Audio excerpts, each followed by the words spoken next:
Hey everybody, it's video number 3, and before I jump right into your questions today, I had to tell you about something that was so funny that happened to me over this past weekend.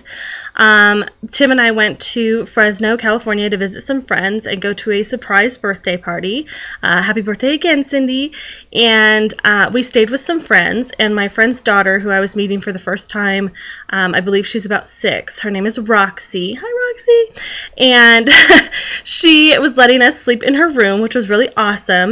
And she knows that I am a witch, and she has this whole predisposed determination as to what exactly that means. So when we arrived at her house, she comes running over to give me a big hug and asks me, "Did you fly all the way here on your broom?" And I could not stop laughing. I just loved her instantly, and I thought that was so funny. And also, while I was there, she really wanted to do magic, and unfortunately, the way that the events went, I was all over the place trying to see everybody, and we just kind of ran out of time. So I did give her a few tips on how to do her own magic.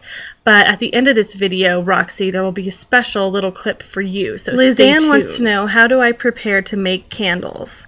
Well, I make them in my kitchen on my stove, and let me tell you, there is wax everywhere. I don't recommend making candles in your kitchen unless you have some kind of really nice hard surface for a floor and for your counters, because it is terrible to get up, and the darker the wax, the more difficult it is to get the color off of whatever you spill it on.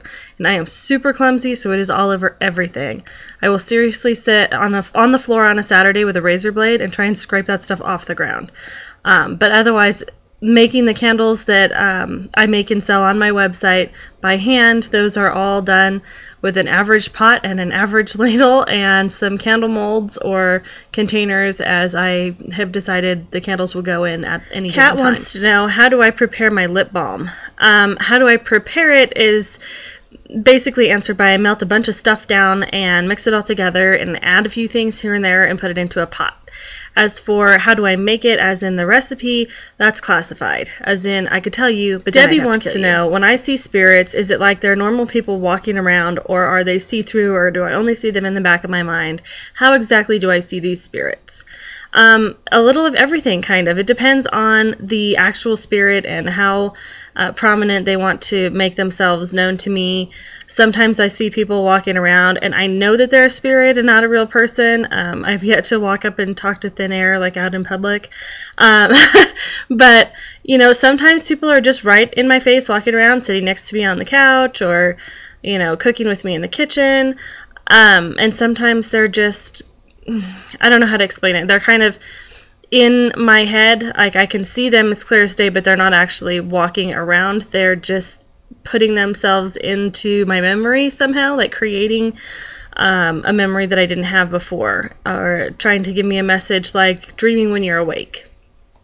So it just depends on, you know, how the spirit wants to try to communicate. Whatever is the easiest for them, I would imagine, is how I managed to see them. I know just before Halloween, I started getting just so panicky all the time because, you know, the old wives' tale is that the veil between the worlds is much thinner just before Halloween, and I really believe that to be true. And there was so much activity that people were literally walking up and down the roads, and when I was driving, I would see someone and I would double take and they'd be gone, and it was so distracting that I was worried about driving with my kids in the car. So, you know, Tim was getting really irritated because I was making him drive me everywhere. So it just depends, and you know, there's a lot of different ways to see them, and a lot of mediums will probably tell you that they all see them a different way. It just depends. Jennifer wants to know if I can do readings on animals. As far as reading into their feelings and thoughts and being able to say, your cat says that you don't feed him enough milk, no. But as far as being able to communicate with the animals, yeah, I think most people can. You know, there are people who are animal people and people who, you know, just despise all living creatures. But, you know, for the most part, I can walk into a room with an animal I've never seen before and feel like, yes, I can approach this animal, or no, I better let them come to me. I have been in several situations where people have told me, my dog doesn't like anybody, but whenever you come over, he wants to play. Or, you know, my cat bites everyone, but when you come over, she's purring in your lap. And it's just because I think the animals know I'm not here to harm them, and I have nothing but pure intentions, and I love all creatures. So, you know, Tim jokes that one day I will be mauled to death by an animal, because seriously, if we're walking down the street and I see a dog, I don't even care what kind of dog it is, or, you know, if people claim that they're known to be violent, which I don't believe, by the way. I think I am a big pit bull fanatic. They are sweet, sweet animals, and they have a bad rap. But I'll get off my soapbox about pit bulls and other big dogs. Like I was saying, any dog or cat or any kind of animal, I will just run right up to it and be like, oh, puppy, you know, oh, look at the kitten, I want to play. And my husband laughs at me and says, you know, this is how you're going to die, just so you know. Seriously, if someone was walking a tiger down the street on a leash, I would run over and want to pet on it. That's just the way I am. Okay, so as promised, this is my special little clip for Roxy of how I do magic. And I don't have all of my ingredients and stuff out because, you know, we're just doing a little practice run so Roxy can see how it's done. But I am using my very special sparkling spellcasting paper because it just looks really awesome when it catches on fire. So if you never hear from me again, I burn my house down. So here's what I do. I write the spell that I want to do on the paper, fold it up, light it on fire, drop it in the cauldron, and let it go. And I don't know if you can see the fire, but it gets kind of pink and purple in there. And this is just my little tiny cauldron. Seriously, this thing is about 2 inches tall. I have a lot of different size and styles of mini cauldrons on my website, www.mamaemsworld.com. And anyone can do magic. I'm in my kitchen. This is my fridge and my kids' artwork. You know, do it somewhere fire safe, obviously. But anyone can do it. So, you know, don't feel like you have to just wonder at the marvels of the world. Just practice and you'll get the hang of it. Do what feels right for you.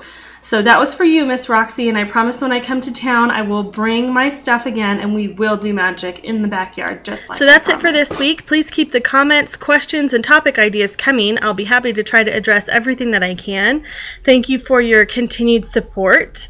And make sure that you check out the new products that were just listed on www.mamaemsworld.com. There's a ton of new stuff and I really make sure that I keep prices super, super low. I mean, the new amulets and pendants and awesome stuff that was just listed. Seriously, this stuff is like all under $10 and it's really cool stuff, and you can put it on any chain you want, or you can use the black cord that's enclosed with most of the pendants and amulets. There's a lot of new smudging items listed, incense burners, clothing. Check out Kayla Bacon's Betch style designs. This stuff is really super cute. She does like studs and I'm like so unhip to the lingo, but it's really, really cute stuff and you will really love it. So make sure you check that out. That is in the clothing section, and she's a friend of mine. She's local here in Nevada with me.